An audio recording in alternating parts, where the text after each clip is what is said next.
ओ सृजात्म स्वरूप परम गुरु शुद्ध चैतन्य स्वामी ने नमः।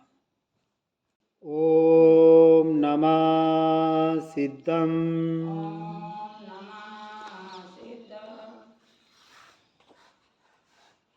ओ केवल ज्ञान स्वभाव।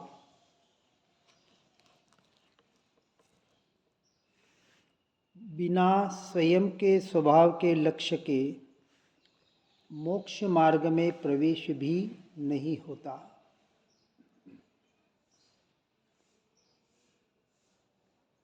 स्वभाव अर्थात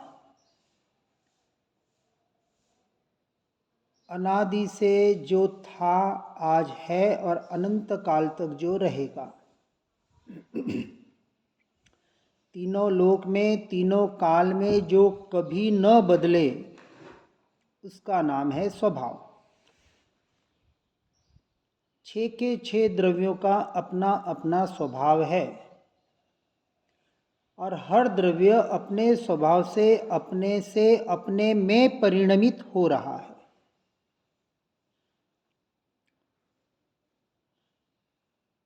जीव का स्वभाव मात्र जानना जो सामान्य स्वभाव है, स्व पर प्रकाशक विशेष रूप से बताया जाता है। परद्रव्य प्रभाव ज्ञान का विषय बनते हैं, लेकिन जब यह ज्ञेय जानने योग्य पदार्थ ज्ञान का विषय बनता है, उसी क्षण उसी समय वास्तविक निश्चय की अपेक्षा से ज्ञान का विषय ज्ञान ही अर्थात ज्ञायक भाव ही रहता है। अब इसी का नाम है केवल ज्ञान स्वभाव। अब इसको व्यवहार नय और निश्चय नय की अपेक्षा से यथार्थ रूप से समझने का प्रयास करना है। व्यवहार नय और निश्चय नय दोनों अपेक्षा से व्यवहार है, क्योंकि कथनों की शैली और जहाँ कथन है वहाँ अनुभूति नहीं है। सिर्फ जीव को अपने स्वरूप का यथार्थ निर्णय करने के लिए 2 पक्ष लेकर समझाने का प्रयास किया गया। जैसे व्यवहार ने परिणाम को और शुद्ध निश्चय ने परिणामों पर्यायों से भिन्न द्रव्य को ग्रहण करने की बात करता है।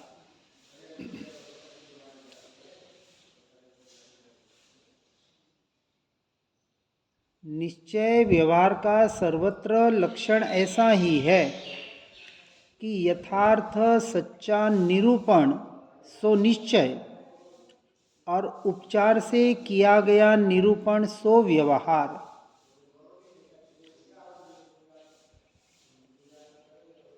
अब उपचार से किया गया व्यवहार अर्थात किसके अपेक्षा से? तो निश्चय की अपेक्षा से। बिना निश्चय की अपेक्षा से किया गया उपचार रूपी व्यवहार भी व्यवहाराभास है, सच्चा व्यवहार नहीं है। इसलिए निरूपण अपेक्षा से जो व्यवहार की अपेक्षा से 5 भाव बताए जाते हैं, जिसमें औदैक भाव यानी उदयागत कर्म के उदय से होने वाले जीव के भाव जो अपेक्षा से संपूर्णतः पर के श्रेणी में जाते हैं, वह तो मेरा अंश मात्र भी स्वभाव है ही नहीं, लेकिन स्वभाव के लक्ष्य से होने वाले उपक्षमिक, शैक्षमिक और शायिक भाव जो साधना की अपेक्षा से, पुरुषार्थ की अपेक्षा से उपादेय कहा है। अब यहाँ वास्तविक व्यवहार नहीं लागू हुआ और निश्चय नय की अपेक्षा से पारिणामिक भाव और उसमें भी परम पारिणामिक भाव, जिसे ज्ञायक भाव भी कहा गया, यही एकमात्र उपादेय है। तो व्यवहार से उपशमिक, शैक्षमिक और क्षयिक, और निश्चय से परम पारिणामिक भाव। अब ये भी भेदों की अपेक्षा से कथन की शैली होने की वजह से अंत में अपने आत्मा के लीनता की अपेक्षा से सब कुछ हेय है।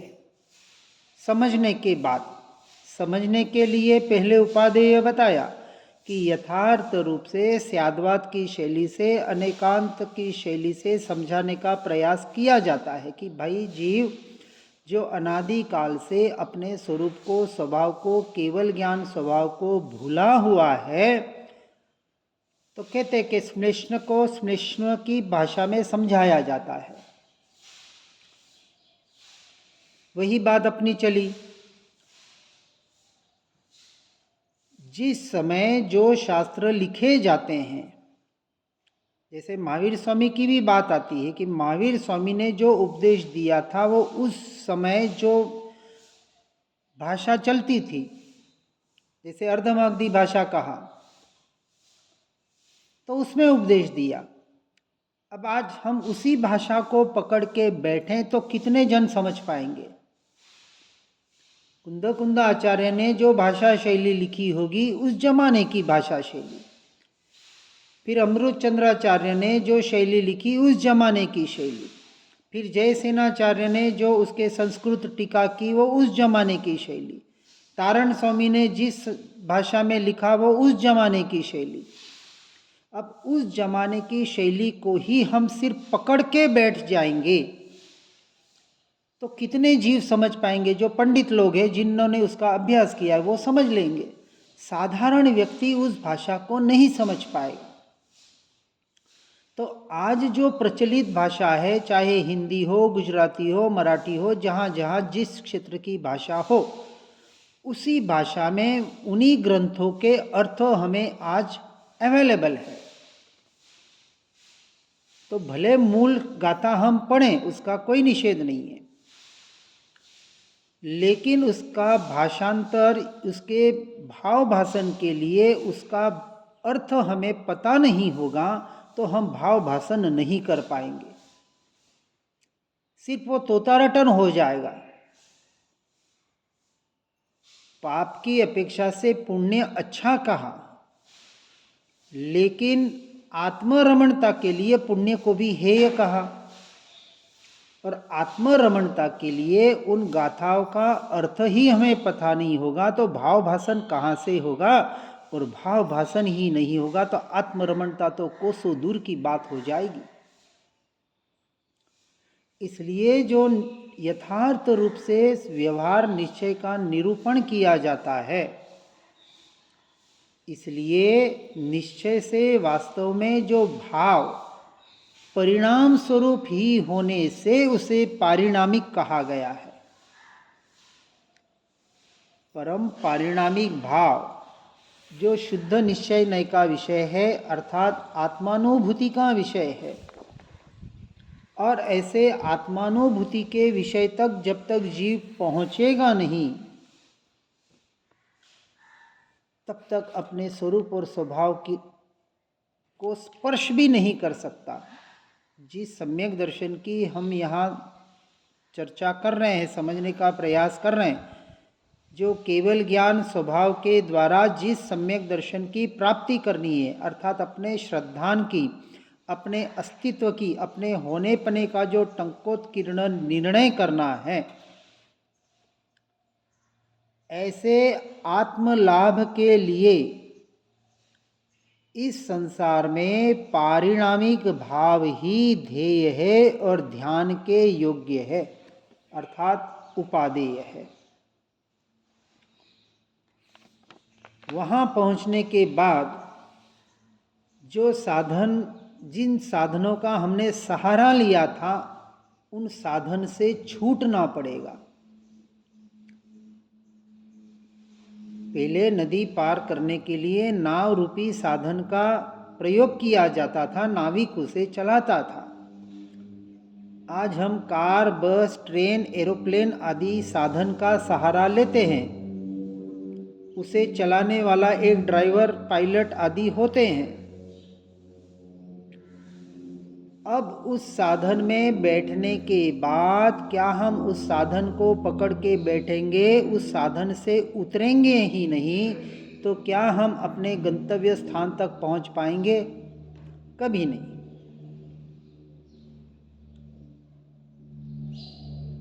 इसलिए इस बात को विशेष ध्यान रखना है कि साधन साध्य की सिद्धि के लिए है, साधन पकड़ के रखने के लिए नहीं है, चाहे वो देव गुरु शास्त्र भी क्यों न हो। सर्वोत्कृष्ट साधन है, हमारे उपकारी है, क्योंकि इनके माध्यम से तो हम यहाँ तक पहुँच पाए हैं। ये उनका विनय, व्यवहार विनय अपनी अपेक्षा से होगा, लेकिन जब परम विनय की बात आएगी, विनय और परम विनय, व्यवहार और निश्चय, देव गुरु शास्त्र का यथा योग्य विनय होना सो व्यवहार है।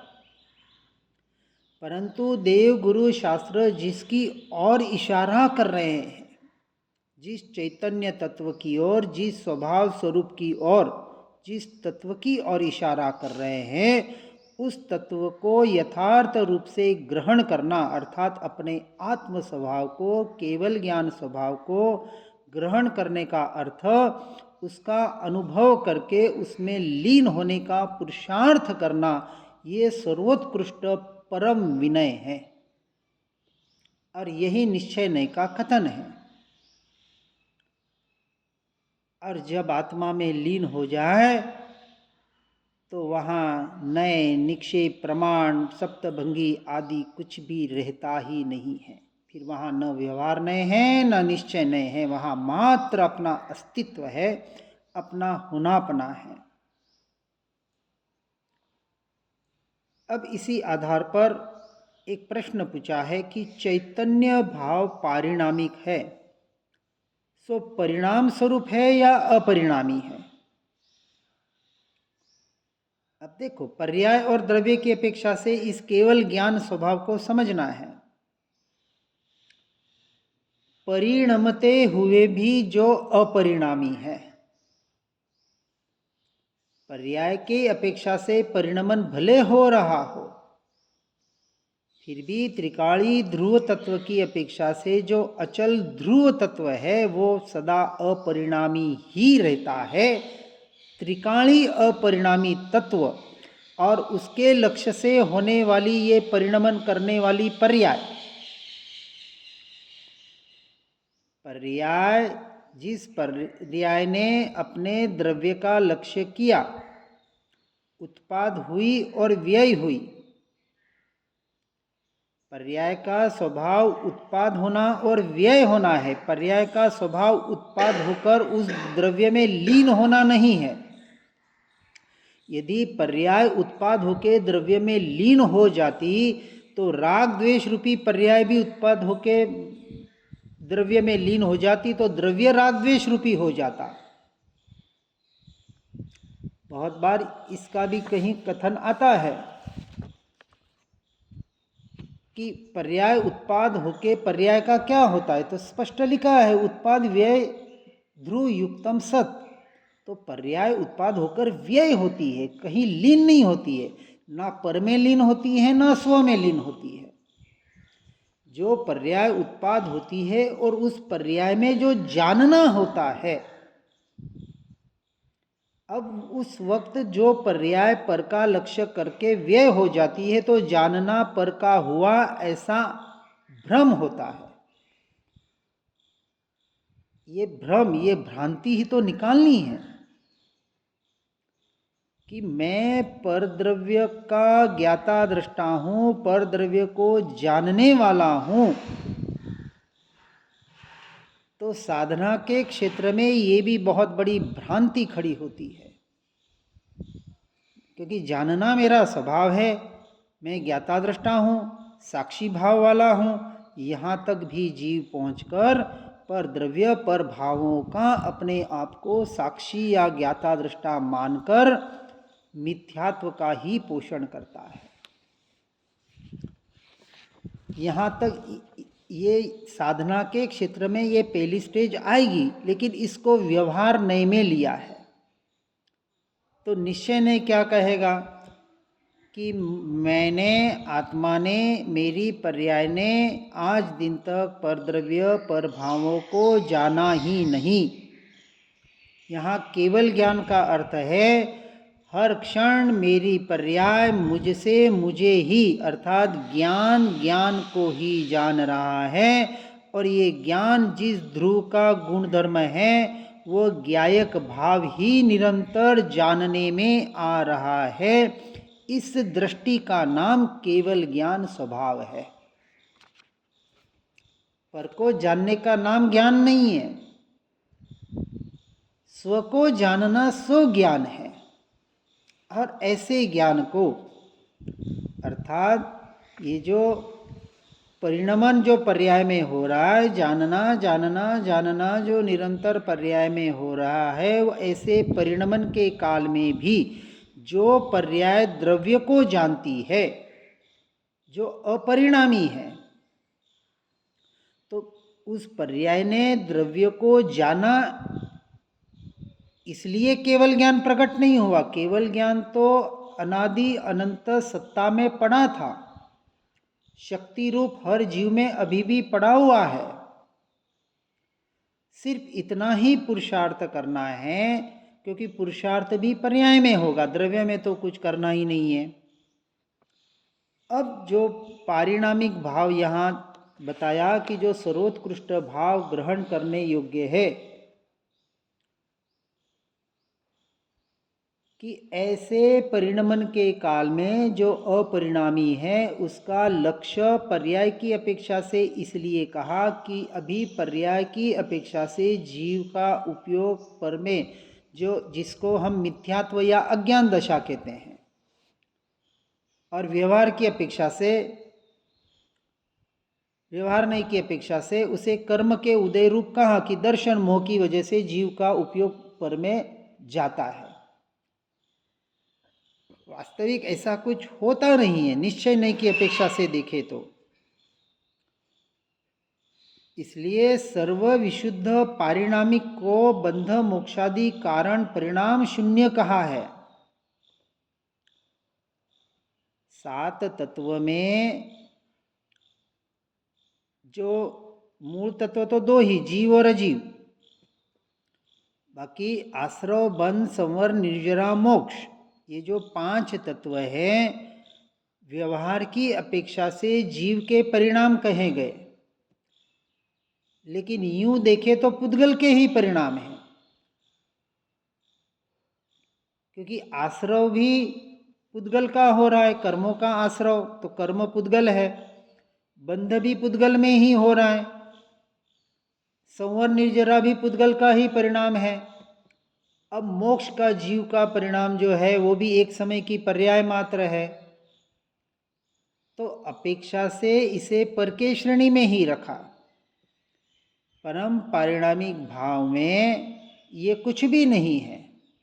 परम पारिणामिक भाव में एकमात्र केवल ज्ञान स्वभाव ही है।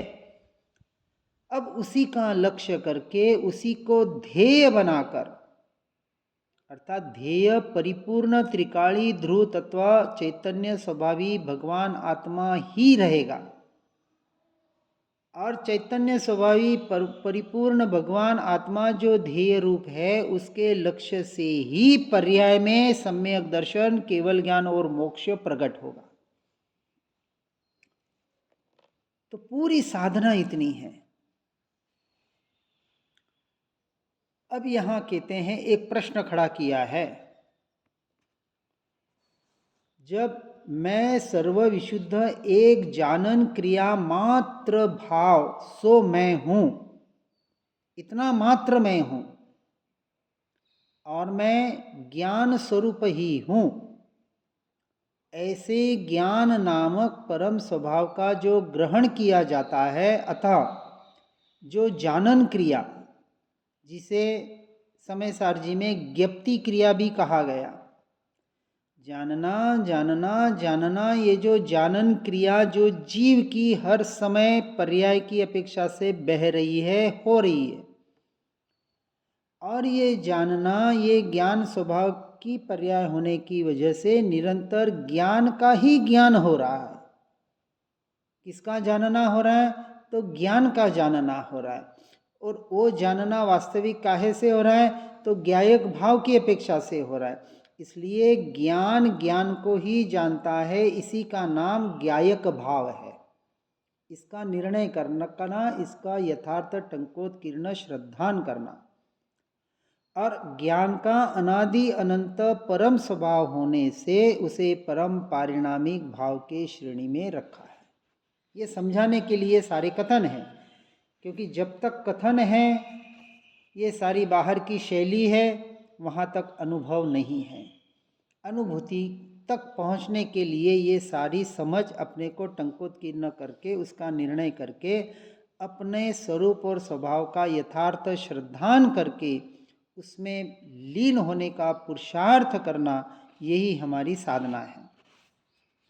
अब एक शंका की है, जानन क्रिया तो पर्याय है, और पारिणामिक भाव जो जयसेनाचार्य जी ने द्रव्य रूप कहा है और द्रव्य को पर्याय से भिन्न कहा, सो कैसे? पर्याय कथनचित भिन्न और कथनचित अभिन्न कही। तो उसका समाधान करते हैं कि जानन क्रिया में ज्ञेयाकार विशेष तो पर्याय है। ये जो जानन क्रिया निरंतर हो रही है, वो कैसे हो रही है, इसको हम समझने का आगे प्रयास करेंगे। इस प्रश्न का उत्तर हम आगे लेंगे। जिन वाणी के ज्ञान से हो सम्यक श्रद्धान, हो चारित्र महान उर पाऊं पद निर्वाण। ओम नमः सिद्धम। जिनवर प्रभु की दिव्य ध्वनि जो शुद्ध बोध स्वरूप है, स्यादवाद से जो है अलंकृत शारदे श्रुत रूप है। सिद्धांत गुण पर्याय चतु अनुयोग में विस्तार है। महिमामय जिन वाणी माँ को वंदना शतवार है, वंदना शतवार है।